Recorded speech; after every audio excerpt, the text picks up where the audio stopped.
church with mom and dad. I'm wondering if this would be true to the kids. Or, as it happened with us, who would get pushed off the end? The youngest, of course. Okay. Oh, little humor. It's good. I think mom would enjoy a little humor. I really think she would. And humor's good. It's good medicine. And with 9 siblings, there's a lot of humor. You never knew what to expect while coming around the corner. But I saw this yesterday at the wake. And truth be told, I really don't see many family Bibles anymore. I really don't. Every family should have a family Bible. But this Bible is unique. I'm sure your mom turned to this Bible many times for inspiration. If we could see the fingerprints, it would speak volumes of particular passages where she would read to find hope when everything seemed hopeless, to find inspiration. And truth be told, in these pages there's even a lot of humor. But perhaps what was most important are the variety of inscriptions that are in this Bible. And as you open it up, you begin to read. I know it's not all done yet. There's still some pieces that have to be inscribed. But if you go to the very beginning, it speaks about your mom and dad being married at St. Anastasius and Tina, November 26, 1949. Wow. Right around Thanksgiving time. So much to be thankful for. Of how your mom stood before the Lord, unbeknownst as to what was ahead in their lives as husband and wife. And they made a seal with the Lord. And the Lord sealed their marriage. And then you go to the next page. And I'm wondering if your folks ever began to wonder how many more inscriptions. There's 3 empty spaces. But to see your names and the dates. And all of you were baptized at Holy Name Hospital. Born in Holy Name Hospital. Okay. And then the baptisms, godparents, their names are inscribed here, and where you were baptized. Beginning with St. Cecilia's in Englewood. And that was Joseph. And then from Daniel forward, looking at, it's all what? Yeah, right here in the station. Yeah, right here. Yeah. And then you have your first communions, all here. And then the confirmations. Boy, confirmation was different back then, wasn't it? Yeah. Yeah.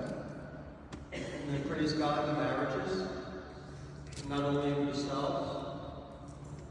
Maybe you can pray that these pages here can be filled with priesthood and the religious life. The last anointings and deaths. There is one more page. And that's the page that's written in heaven, the book of life. Life eternal. We can't write that. But I believe when Audrey arrived in heaven, as I said yesterday, your dad welcomed her and said, wow, who would have thought I would have to wait this long? But waiting makes the heart go fine. Your mom had a lot of work to do. but she let you share in it as well. She inspired you, she instilled in you, and that all pours over 100-fold to your own children and your grandchildren. And as that love spills over, it was returned 100-fold. That you are able to care for your mom as she cared for you. You listen to the gospel. It says if you want to be among the righteous, this is what you have to do. And your mom fulfilled that beautifully.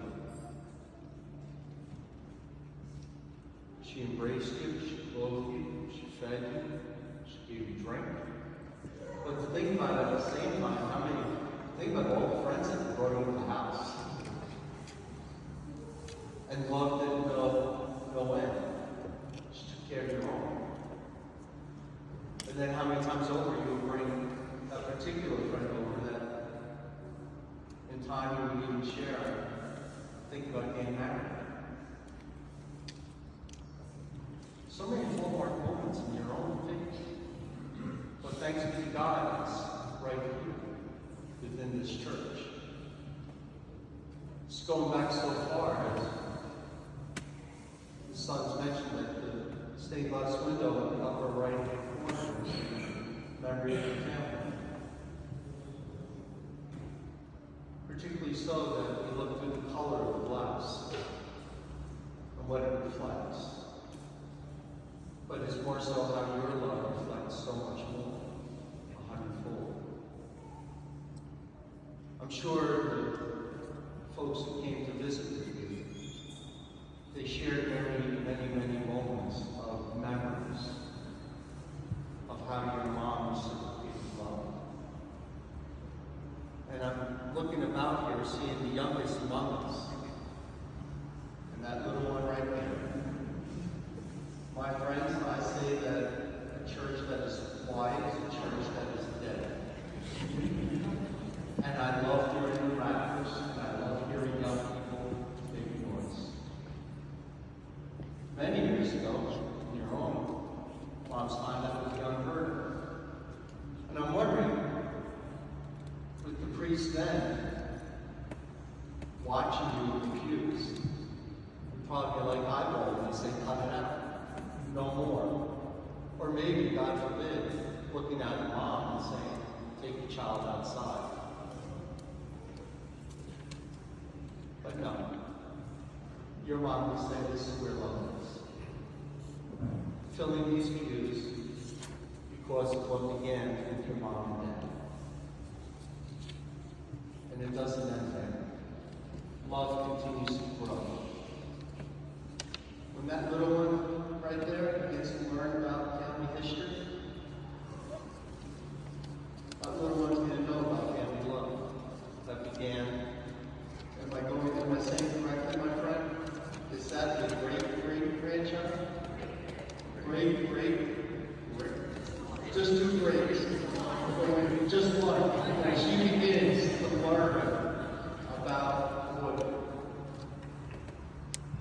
Because that's where it has to begin. It's almost like taking a pebble and throwing it into a pond, and the rippling effects. So to think about the rippling effects of your mom and dad's love, and the love that you have, never doubt for a moment the effects that you're going to have, because it doesn't end on the shoreline. It continues on hundredfold. I mean, the love that has been planted within you touch the hearts of even those who may be strangers. And maybe those who are strangers will know the reflection of God's love coming from you, and through the grandchildren, great-great-grandchildren. Because it's there that we can continue the mission of what was inscribed in this Bible, and what is to be inscribed